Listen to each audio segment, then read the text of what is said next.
शिव छठकारी उमा गौर है, कोना गौरी बियाह।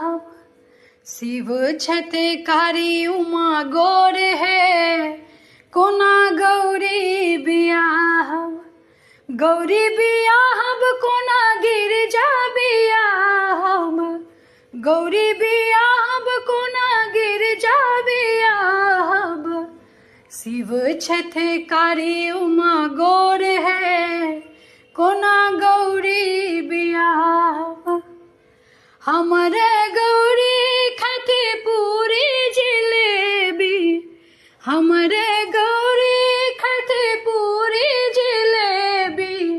शिव खते भांग धतूर है, कोना गौरी बियाह, कोना गौरी बियाह।